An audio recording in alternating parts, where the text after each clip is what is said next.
오늘 여러분과 함께 읽은 우리 본문의 말씀을 중심으로 큰 산아 내가 평지가 되리라, 그 마지막 이야기를 여러분과 함께 나누고자 합니다. 광야의 길을 걷게 하신 것을 기억하라 라고 하는 주의 말씀을 함께 나누기를 원합니다. 저는 우리 성도님들과 함께 큰 산아 내가 평지가 되리라 라고 하는 큰 주제를 가지고 출애굽기와 민수기의 말씀을 중심으로 출애굽한 이스라엘 백성들이 가나안 땅에 들어가기까지 40년의 광야 여정을 살펴보면서 그들이 가는 길을 가로막았던 큰 산과 같은 것들이 무엇이었는지, 그들은 그 산들 앞에서 어떻게 반응했고, 하나님께서는 그 큰 산들을 어떻게 평지로 만드셔서 그들로 하여금 지나가게 하시고 통과하게 하셨는지에 대해 함께 살펴보았습니다.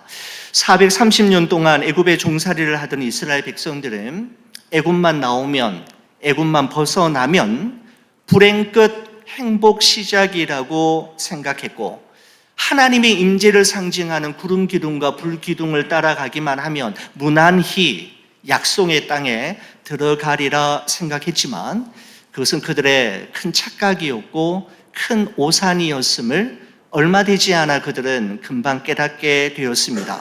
모세와 이스라엘 백성 앞에 저들의 힘으로는 도무지 건널 수 없었던 거대한 홍해가 기다리고 있었던 것이죠. 설상가상으로 마음이 바뀐 애굽 왕 바로는 이스라엘 백성들을 너무 쉽게 보낸 것을 후회하면서 철병거를 앞세워 애굽의 최정예 부대를 동원하여 질풍노도와 같은 기세로 이스라엘 백성들을 사로잡기 위해 달려왔습니다.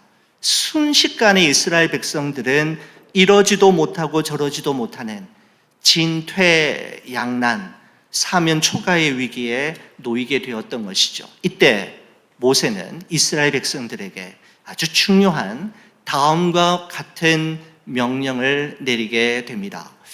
너희는 두려워하지 말고 가만히 서서 여호와께서 오늘 너희를 위하여 행하시는 구원을 보라 라고 하는 이 말이었습니다. 가만히 서서 여호와께서 오늘 너희를 위하여 행하시는 구원을 보라, 기대하라 라고 이야기했던 것이죠. 그렇습니다. 우리는 멈춤을 통해 하나님의 일하심을 보게 되고, 우리가 침묵할 때 하나님의 이야기는 시작되어지며 하나님의 소리가 비로소 들려지게 되는 것입니다. 멈춤과 침묵으로 그들은 홍해를 건넜고 광야 여정에 펼쳐져 있는 수많은 산들을 넘으며 가나안 땅 앞에까지 이르게 되었던 것이죠. 여러분, 그 이후로 그들은 마라의 쓴물 사건과 먹을 것이 없음으로 인한 만나와 메추라기 사건, 마실 물이 없음으로 인한 마사와 무리바 사건, 르비딤에서의 아말렉과의 전쟁, 시내산 아래에서의 금송아지 사건, 미리암과 아론의 비방 사건, 가나안 정탐 보고 사건, 고라 자손을 중심으로 한 내란 사건, 가데스 바네아에서의 물 사건 등등. 여러분, 사실 이 외에도 다른 사건들이 있었죠. 불뱀과 노뱀 사건이라든지 모압 왕 발락과 거짓 선지자 발람 사건과 같은 아주 굵직굵직한 사건들이 꼬리에 꼬리를 물고 계속해서 그들을 따라다녔지만, 한 가지 분명한 사실은 광야에도 끝이 있다라는 사실이었습니다. 영원히 지속될 것만 같았던 광야의 시간도 영원하지만은 않았다라는 것이죠. 여러분, 그렇습니다. 광야와 같은 인생의 길을 걸어갈 때 우리가 기억해야 할 두 가지 사실이 있다면 저는 이것이라고 생각이 됩니다. 광야에는 길이 없다 하지만 그곳에는 인도하심이 있다. 그리고 광야에도 끝이 있다라는 사실입니다. 여러분, 그렇습니다. 인도하심이 있고 끝이 있음을 알 때 광야와 같은 인생의 길을 날마다 걸어가는 우리에게 이 두 가지 사실은 아주 큰 소망의 메시지가 되는 것이죠. 광야에는 인도하심이 있고 영원히 지속될 것만 같은 광야의 시간에도 끝이 있음을 기억하는 것은 너무나도 중요한 일입니다. 오늘 우리가 함께 나누게 될 말씀 속에서도 우리는 이와 같은 사실을 충분히 발견할 수가 있습니다. 여러분, 모세오경의 마지막 책인 신명기의 말씀은 이제 약속의 땅 가나안으로의 입성을 앞두고 출애굽 2세대 이스라엘 백성들에게 남기는 모세의 마지막 설교, 고별 설교라고 할 수가 있지요. 여러분, 우리말 신명기라고 할 때 여러분 한자의 신자는 되돌아보다 또는 반복하다, 되풀이하다, 다시 하다라고 하는 의미를 가지고 있습니다. 명자는 명령하다이죠. 기자는 기록하다라고 하는 의미를 가지고 있는데, 여러분 신명기라고 하는 책의 문자적으로 해석을 한다면 신명기란 하나님의 명령을 다시 기록한 책, 그리고 하나님의 말씀을 반복하고 되풀이해서 기록한 책이라고 하는 뜻을 가지고 있습니다. 여러분, 신명기의 말씀은 출애굽기, 레위기, 민수기의 말씀을 되풀이하고 반복해서 정말 중요한 교훈을 다시 기록한 책일 뿐만 아니라 모세오경의 모든 말씀을 한데 어우르는 저수지와도 같은 말씀이라고 할 수가 있는 것이죠. 모세는 지난했던 광야 40년의 여정을 회고하며 다음과 같은 아주 의미심장한 말씀으로 오늘 본문의 말씀을 시작하는데, 신명기 8장 2절의 말씀에 보면 다음과 같은 말씀입니다. 내 하나님 여호와께서 이 40년 동안에 내게 광야의 길을 걷게 하신 것을 기억하라 라고 하는 말씀이었습니다. 내 하나님 여호와께서 내게 광야의 길을 걷게 하신 것을 기억하라. 여러분, 이 말씀을 세번역 성경에 보니까 이렇게 표현하고 있었습니다. 당신들이 광야를 지나온 40년 동안 주 당신의 하나님이 당신들을 어떻게 인도하셨는지를 기억하십시오 라는 말씀으로 표현하고 있는 것을 볼 수가 있는 것이죠. 여러분, 모세의 이 고백, 내 하나님 여호와께서 이 40년 동안 내게 광야 길을 걷게 하신 것을 기억하라 라고 하는 이 말씀 속에는 광야의 시간을 허락하시고 광야의 길을 인도하신 분이 하나님이라는 사실과 더불어서 그 배후에 하나님이 함께 계셨음을 포함하고 있는 아주 중요한 표현이라고 할 수가 있는 것이죠. 여러분, 이것은 또한 광야의 시간, 광야의 여정에는 하나님의 분명한 이유와 목적이 있었다라고 하는 사실 또한 포함하고 있는 아주 중요한 모세의 고백이라고 생각이 드는 것입니다. 여러분, 이 모세의 이 고백을 들으면서 도종환 시인의 다시 떠나는 날이라고 하는 시구가 생각이 났습니다. 여러분, 이런 내용입니다.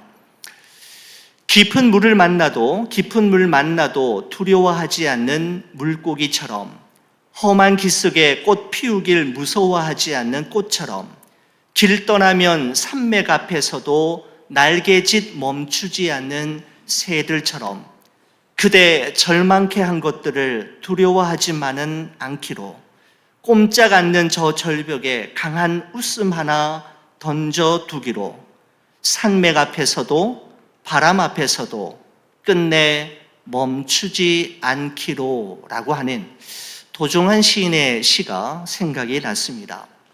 여러분, 그렇습니다. 물고기는 깊은 물을 만났다고 두려워하지 않습니다.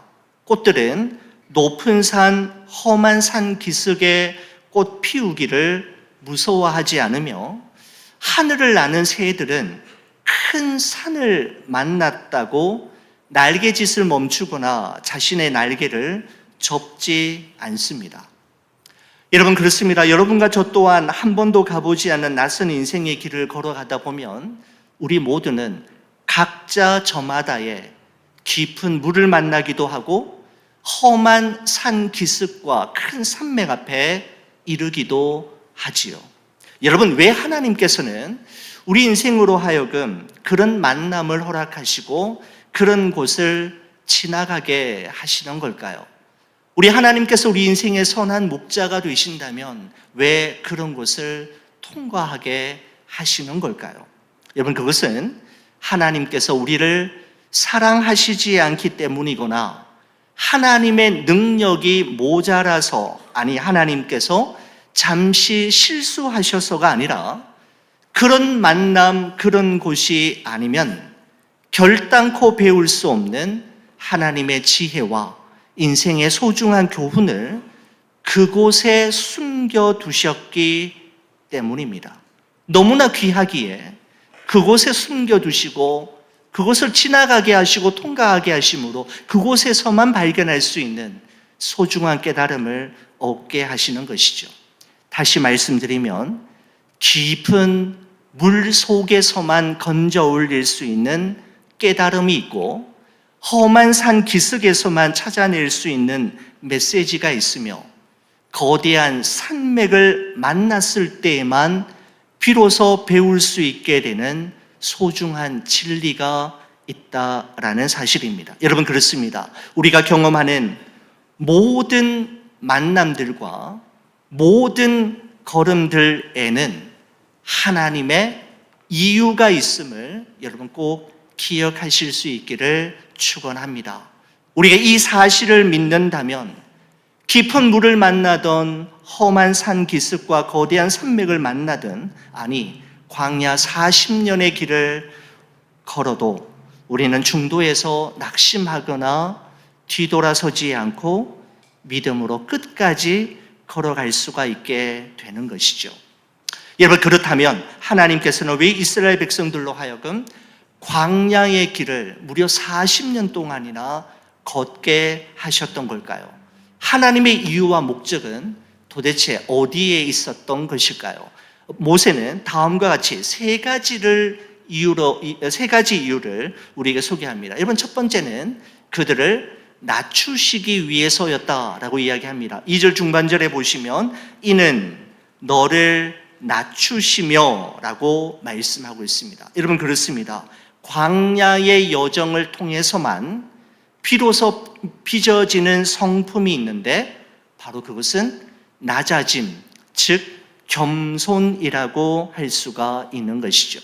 광야는 하나님이 누구이시며 내가 누구인지를 발견하는 장소이며 이 발견을 통해 우리는 낮아짐과 겸손을 배우게 되는데 바로 그 겸손은 광야에서만 빚어질 수 있는 그리스도인의 소중한 성품이라고 할 수가 있습니다.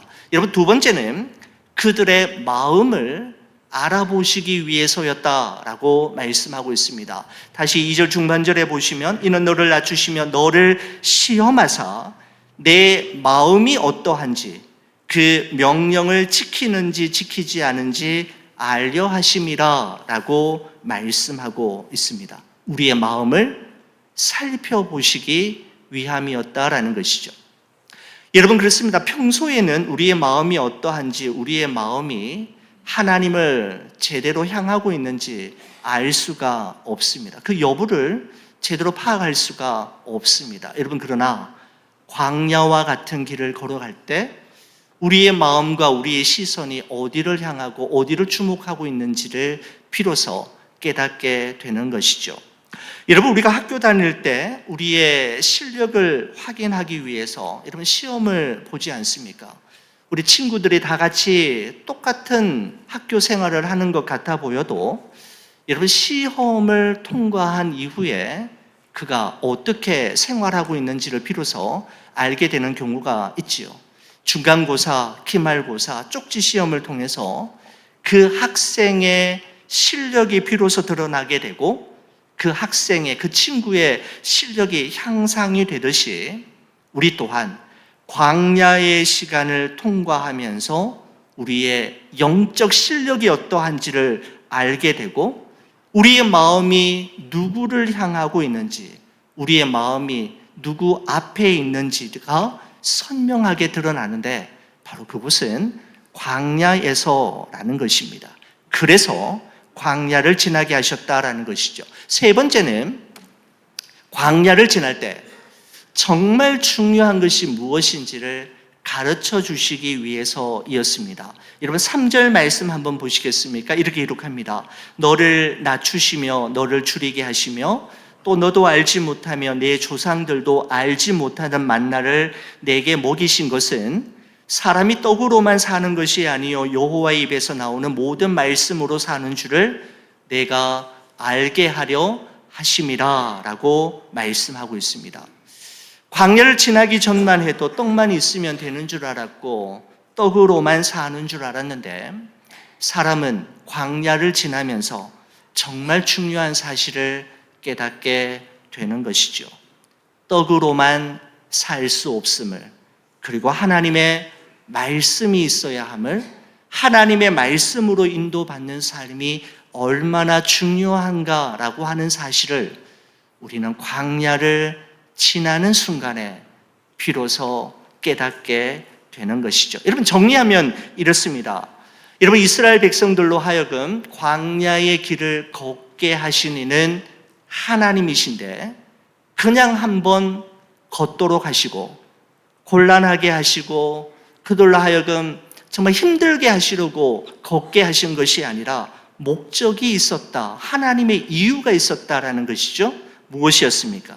겸손하게 하시려고, 그들의 마음을 알아보시려고, 그리고 광야와 같은 인생길에서 정말 중요한 것이 무엇인지를 깨닫게 하시고 배우게 하시기 위함이었노라고 모세는 지난날의 광야 40년의 여정을 돌아보며 이스라엘 백성들에게 말하고 있는 것입니다. 저는 이 모세의 이 고백을 들으면서 여러분 His will이라고 하는 찬양팀이 부르는 광야를 지나며 라고 하는 찬양 가사가 생각이 났습니다. 그 가사를 보면 하나님께서 왜 우리에게 광야를 두시고 광야를 지나게 하시는지에 대해서 참 잘 설명을 하고 있는데 저는 이 모세의 고백과 참 결을 같이 한다라는 생각이 들었습니다. 그 가사를 보시면은 여러분 이렇습니다. 왜 나를 깊은 어둠 속에 홀로 두시는지, 어두운 밤은 왜 그리 길었는지, 나를 고독하게 나를 낮아지게 세상 어디도 뒤돌 곳이 없게 하셨네. 광야에 서 있네. 주님만 내 도움이 되시고 주님만 내 빛이 되시는, 주님만 내 친구 되시는 광야, 주님 손 놓고는 단 하루도 살 수 없는 곳 광야에 서 있네. 주께서 나를 사용하시려, 나를 더 정결케 하시려 나를 택하여 보내신 그곳 광야, 성령이 내 영을 다시 태어나게 하는 곳 광야에 서 있네. 마지막 절은 이렇습니다. 내 자아가 산산이 깨지고 높아지려 했던 내 꿈도 주님 앞에 내려놓고 오직 주님 뜻만 이루어지기를, 나를 통해 주님만 드러나시기를, 광야를 지나며 라고 하는 마지막 구절로 마무리가 되는 것을 봅니다. 여러분 그렇습니다. 광야는 성령께서 날마다 우리를 다시 태어나게 하는 요람과도 같고 우리의 자아, 우리의 꿈이 아닌 오직 주님의 뜻만이 이루어지고 주님만 드러나도록 훈련하고 가르치는 인생 학교와도 같은 곳이 광야라는 것을 이 찬양과 모세의 고백을 통해서 우리는 다시금 확인하게 됩니다. 사랑하는 성도 여러분, 우리 모두는 광야를 지나 가나안에 들어서게 되는 것이죠. 광야를 생략한 가나안은 있을 수가 없습니다. 하나님을 기억하고 하나님께서 어떻게 인도하셨는지를 잊지 않는다면 우리는 광야에서도 가나안을 경험할 수 있지만 만약에 그렇지 않는다면 우리는 가나안에서도 광야를 경험할 수밖에 없을 것입니다. 사랑하는 우리 좋은 비전 성도 여러분, 우리 지난 6년의 세월 동안 외롭고 험한 광야의 길을 함께 걸어주셔서 참으로 감사합니다. 하나님께서 우리의 모든 걸음을 앞서 인도해 주셨기에 여기까지 올 수 있었고, 성도님들이 다 함께 그 길을 걸어주셨기에 우리 모두가 이곳에 있게 된 것입니다. 저는 교회 설립 6주년을 맞이하면서 하나님께서 우리 교회를 처음 시작하시고 이곳 라하브라 언덕 위에 세우셨을 때에 하나님의 기대와 하나님의 바램은 무엇이었을까를 끊임없이 질문하고 그 질문 앞에 저 자신을 세우려고 합니다. 교회의 존재 이유와 교회의 본질인 바로 하나님을 예배하고 영혼을 구원하며 예수 그리스도를 닮아가고 따라가는 예수 그리스도의 제자를 세우는 일에 여러분과 저의 마음이 한마음 한뜻이 되어 믿음의 공동체로 든든하게 세워가기를 간절히 소원합니다. 교회 설립 6주년을 다시 한번 축하하며 여러분 정말 수고하셨습니다. 그리고 애 많이 쓰셨습니다.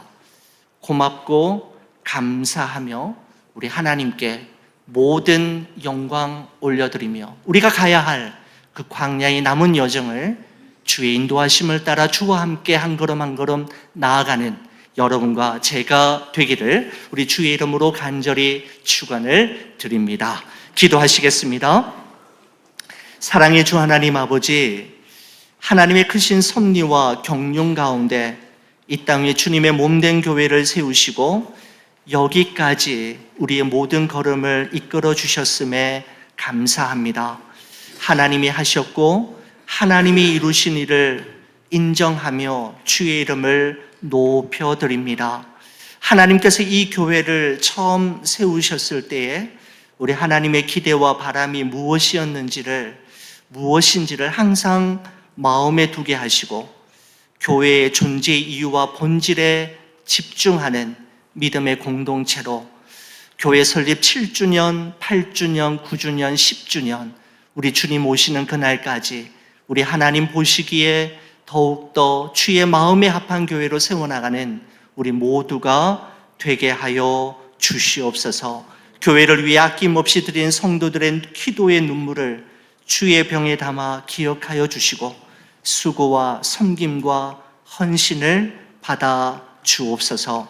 우리 교회의 머리 대신 우리 주 예수 그리스도의 이름으로 간절히 축복하며 기도 올리옵나이다. 아멘.